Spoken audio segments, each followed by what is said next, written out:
Hi guys! I'm Nicole. So for today's video, magre-react tayo sa SB19 Summer Special 2024 Episode 1. So since nakalagay Episode 1, may Episode 2 sir na aabangan in the near future. So itong donut talaga guys, it is one of my go-to talaga ng mga foods na bibilhin kapag nagka-crave ako ng mga matamis. So guys, gusto ko malaman, like, you know, sharing tayo dito. Comment kayo down below ano yung paborito nyong Dunkin' Donut. Kasi sa akin is yung Bavarian at saka yung Choconut. Talaga, yun talagang dalawa yung mga top favorite ko sa lahat ng donuts nila. And then when it comes to Munchkins, yun yung wait lang Choco Butternut. Bet na bet ko talaga yung Choco Butternut. Ay, tsaka rin yung Bavarian na Munchkins. Ayun, mga masasarap talaga yun. So excited ako dito. Anong gagawin nila sa kanilang Summer Special 2024 with Dunkin' PH. So without further ado, let us start. Magde-design! Get in the zone, break! We are SB19! Ngayon, nandito po kami sa Dunkin' para sa isa SB19 Summer Special! Pero ngayong araw, malalaman po natin lahat kung gaano kagaling ang skills namin sa pag-design ng donut dito sa Dunkin' Donut Design Challenge! Simple lang naman ang challenge na gagawin natin ngayon. Simple lang. May papakita silang design ng donut na kailangan natin gayahin bago maubos ang Gusto ko yan. Tapos, pag nagawa na natin yung mga donut na design, bibigyan natin ng puntos ang bawat isa. Tapos, i-add yan. Kung sino may pinakamaraming points, siya ang magiging winner sa challenge. Pero may narinig kasi akong balita dito. Alam mo yung mga tao dito, mahilig sa chismis. Mga Maritas. Bawal daw umulit yung score natin. So, for example, binigyan ko si Ken ng 3. Bawal ka na binigyan si Ken ng 3 sa So, inyo. yung dating sa akin, i-rate pala natin kung sino yung pinakamaganda. Thank you guys. Thank you. So, based sa usapan namin, alam niyo po na wala talaga kaming kaalam-alam sa paggawa ng donut. Kayo nga pa. Nakagawa ka ng donut. Hindi lang donut ang nagawa ko. Naming apat po, first time namin gagawa ng donut. Si Tel ba? Mukhang marami na siyang nagawa ng donut. Marami ka ng donut na nagawa. Wait lang. So, si Stel yung may experience out of the 5 sa kanila. And the rest of them is first time na gagawin nila. So, I'm excited talaga to see paano kokopyahin nila yung mga designs. Tel ba? Mukhang marami na siyang nagawa ng donut. Marami ka ng donut na nagawa. Chef style. Ready na ba kayo? Ready na ba kayo? Ready na ba kayo? Ready na lahat. Round 1. So, ayan. Are you guys ready? Ready? I'm pretty excited, so let's do this. So, ang unang donut design na gagawin namin, gagayain namin ay Ready ka masyado. Kaba. Dugdug. Ano yan? Boston cream. You will have 3 minutes to copy. 3? 3 minutes lang. 3 minutes. To copy Dunkin's Boston Cream Donut. So, every chapter may surprise, ha? Every chapter may surprise. Okay, ready? Hands up. 3, 2, 1, go! Go. Siguro para mabilisan, i-dip na lang yung ganun. Ganunin siya. Para mabilis. Oh, yan. Katulad ginawa ni Josh. Hindi nagkakamali. Kaya nga kulang ang 3 minutes. Yeah. Wala ka tayo, dapat 1 day. One day. Oy! Naku, kuha ko yan! Naku, Justin! Mag-pressure na ako ng sobra-sobra. Tapos, ay, naku talaga. Si Stel. Tapos si Stel. Tapos, may plating ka pa, pre. Tapos si Ken. 3.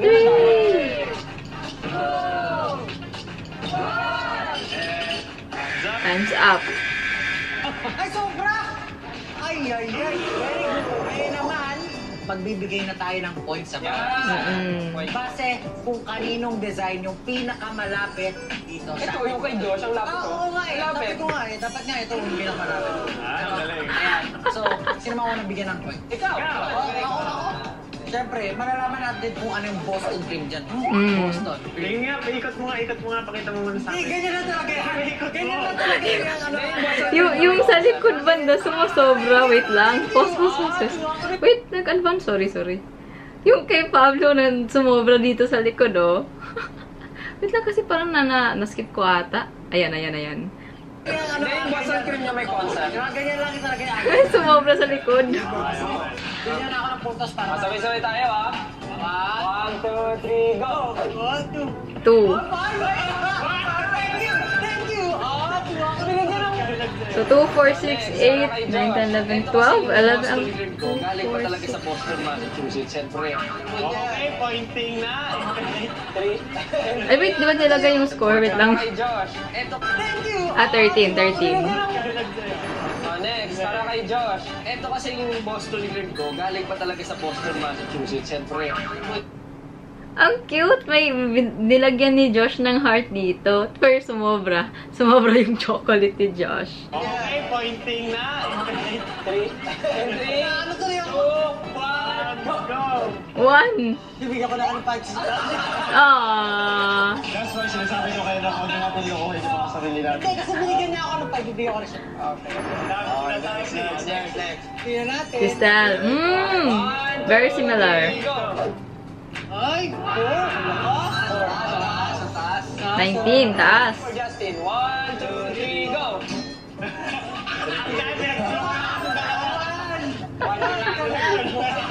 One, alam niya mo kayo. Sabi niya, si Ken. Ano ba ako? Nag-iisa ka lang.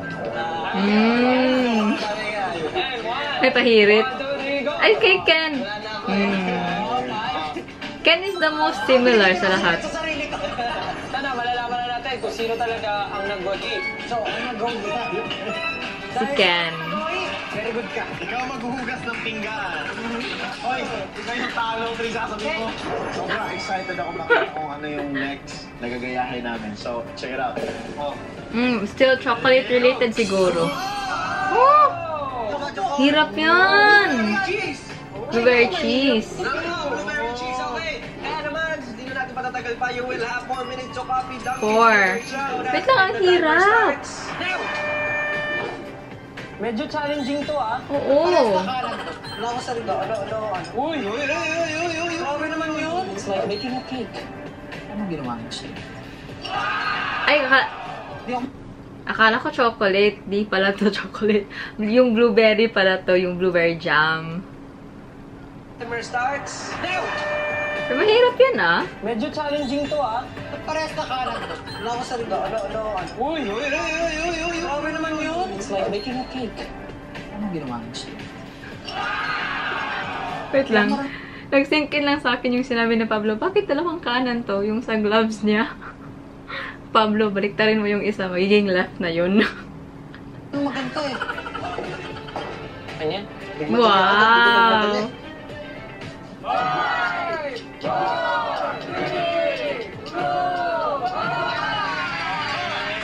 Eto na! Magkakaalaman na po tayo kung sino sa amin ang merong pinaka magandang Blueberry. design na malapit sa Dunkin' Blueberry Cheese. Alam na. Sino gusto niyo unahin? Sino? Sige naman, si Sir nanalo ka. Sige si Ken. Ayan na yung kay Ken. Tingnan niyo ngayon. Wow! Pero parang sobra yung sa icing. Ay, hindi pala. 1, 0, 3. Stel. Okay, Justin. 1, 2, 3, go! Oh 2. my God, I'm so humbled right now. May reason ako sa 4. Feeling ko kasi right amount of everything yung Pagdinig ko. Kasi konti yung white na nasa gitna. So kaya gets ko rin ako konti yung gilid, tsaka konti yung nasa ibang ko. Score. 3, Wow! 5.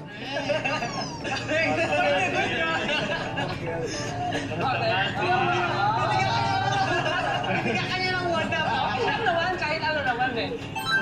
Wow! Perfect score, Crystal. Oo nga, kasi Crystal yung pinakamalapit. Wait lang, saan yun? Wait lang, ha? Tsaka konti yung nasa ibang ko. Score. Like, see, it's so nice. And the most similar. 3, 2, 1, go!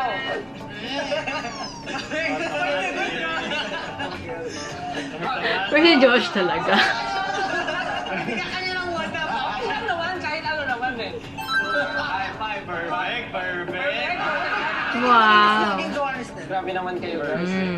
Parehas difference nga naman ang sabi ni Stel. Dinamihan ko kasi yung Graham tsaka yung blueberry. Dahil gusto ko malasa. Sulit! Kumbaga, di ba? Sulit! Bilagay ba tayo? 3, 2, 1, go! Hindi, 1 ka na lang para consistent. Number 1. 1. Kinay ko lang kayain yung ano. Kita Marami mo, yung white. sa likod, medyo napadami yung taas, tapos ito, yan. Okay naman. Kaya Oo. gusto mo. Ang score ni Pablo ay 2. 3, 2, Sa akin. Ako 4. Sa akin, 3. Three. Okay, of course, bibigyan pa rin namin ng clap yung mga sarili. Magaling, magaling. We did a good job. And we thought that it's easy, but it's not. After nito, pwede na po kami sumideline sa Dunkin. Yeah. At maggawa ng donut. So for the second round, ang nagwagi ay si... Style. We are Round on the 3. final round, guys. You guys May are pink. I'm ready. Ready? If you're ready, Strawberry related to. Ha? Uy, hindi donut ah. Okay, basahin mo na. Ito na nga. Oh, May pasabog. Uy, sabog. may pasabog. Amoy mo ba yung pasabog? Hindi pa. Hindi pa. Mamaya pa yun. Pa kasi, ang nakalagay dito, you have to design your own Challenging. freestyle. Oh, Kaya freestyle. ang daming ano dito. Ang dami. Ang daming Nandito na ang ingredient. And we only have 3 minutes. 3 minutes. Ang bilis naman ng 3 minutes. Kaya. 3, 2, 1, go! So dito guys, magkaalaman talaga yung sino yung pinaka-creative in donut designing. 9 minutes. Feeling ko po kulang yung 3 minutes kung magde-design po kami ng ano. Parang choco sprinkles yung kay Pablo. Ang dami. Parang mga seryoso yung mga tropa natin dito. Ano yung 3. Ano yung kay Justin? Malaman natin kung sino talaga. Sino ang mananalo. Wow! Actually, yung concept na itong donut ko is ganito. Kumbaga, EP kasi namin, pagtatag, di ba? So, kumbaga, in-incorporate ko na yung... Wow! Wait lang. Okay, gets ko yung gento. Kasi the colors of the sprinkles na ginamit ni Ken is parang yellowish, goldish ng vibe. So, yun. Kaya palag tinawag niya ng gento at nirelate niya sa gento. Very creative. Ang galing. Ang galing ng thought process na to. Tapos, syempre, mag-make sense talaga siya. Kasi SB19, kanta namin ganito. 1, 2, 3, and go! Ako 5 din din.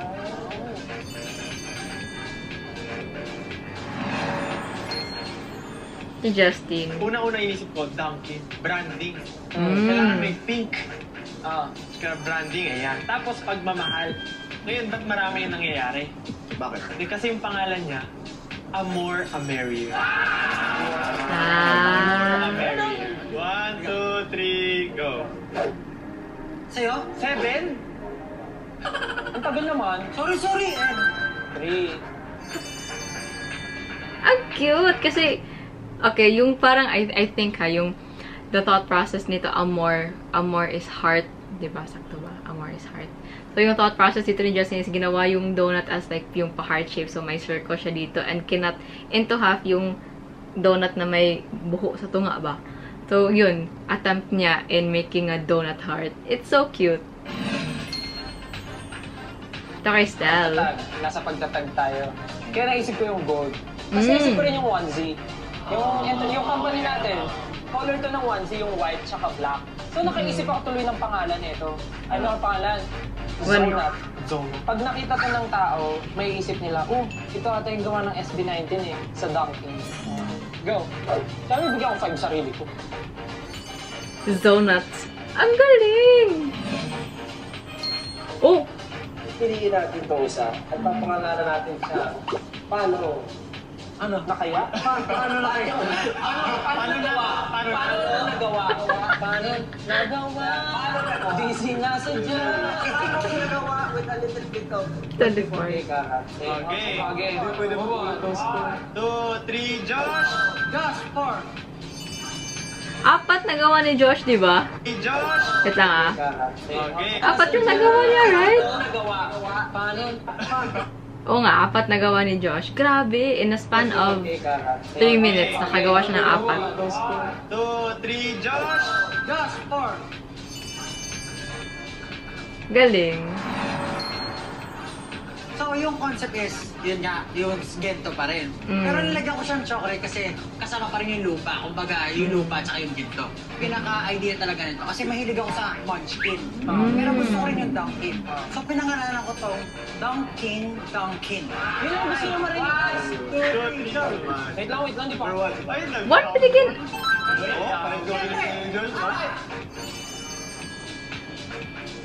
Dunkin. And ang winner for round 3 I see... Ken. With his Buchi. Congratulations! Okay, wait lang. Wait lang ah. Ulit tayo dito sa round 1. Round 1 si Ken. Oh, kasi si Ken is the most malapit. And as well as Stel. Congratulations! And round 2, saan ba? Oh yeah, si Stel. Si Stel dito. Very nice yung kay Stel. Very clean ng pagkagawa. And round 3, ayan. Uy, actually, gusto ko tong parang may ganito sa Dunkin' Donut. O baka naman Dunkin' Donut. O, petition Dunkin' Donut na lagyan ang kanilang mga donuts sa inyong store. So, ayun, tapos na lahat ng mga challenges. Ay! Pero before natin i-announce ang grand winner, pwede ba tayo mag-share ng mga experiences? Sobrang nag-enjoy ako. Kasi today, sobrang daming experiences din na tayo nag-design ng donut. Nirecreate natin yung original design ng Dunkin'. Tapos parang, Di pala madali. pag tinignan natin, madali ito gawin. Pero pag ginawa ko, parang iba rin talaga. So parang, Yung texture ng mga... Ang pinaka-gusto kong experience talaga yun, nag-create tayo ng sarili nating donut. Sobrang refreshing yung experience na yun, na parang hindi ko akalain na gagawin ko sa buong buhay ko yung mag-create ng sarili kong donut. Panalo talaga lahat ng ginawa natin. And Oo. speaking of panalo, ay, uy, ikaw yan. ang hindi ko yan, ito naman. Hindi talaga, just team. Speaking of panalo, eto na ang grand winner! Grand challenges natin. Si Ken ata. Ang tumataginting. Uy, may cash? Na 50 mil. Ano ba? Cash. At ang grand winner ay walang iba, kundi si... Stel or si Ken? Si Stel! Paano kami nag 60? 60! Ano masasabi mo na mag-uwi ka na tumataginting na 50 pesos? Kasi sa totoong buhay ko, like, lagi ako sanay na ako yung nag-host, ako yung bigay. Masasakit? Hindi ko iniisip na in the future may babalik sa akin. But now, No. nafe-feel kong grabe napakalaking ano nito, 50,000. Talagang i-share ko to sa mga nangangailangan, kagaya ng pamilya ko. Aww. Let's go! Tigiman na kami! Nothing like Dunkin'. Abangan ang next episode ng SB19 Summer Special. Oo nga, so may abangan tayong episode 2, guys. Grabe, nakakaaliw sila tingnan. Wait lang, tiwaso na to. Oh, ayun. Grabe, nakakaaliw sila tingnan, guys. Like, it shows na ang creative na SB19, guys. Yung sa, especially yung sa round 3, nakikita natin paano yung kino-conceptualize nila yung kanilang donuts and relating it to gento or yung pagtatag, diba? It's so amazing talaga pakinggan. And totoo yan, hindi madali yung pag-design ng donuts, guys. Kasi you have to think of the right amount na ilalagay, and then you have to also think if hindi na ba masyado matamis, if masusobraan, or baka kulang ba. So it's very nice to see them attempt recreating yung mga the classic designs ng Dunkin'. So yun siya, guys. Aabangan natin in the near future yung paglabas ng episode 2. So, that's it for today, guys. Hope nag-enjoy kayo sa ating reaction ng SB19 Summer Special Episode 1, Dunkin' PH. So, don't forget to like, comment yung mga suggestions nyo, and don't forget to subscribe. See you sa next video. Bye!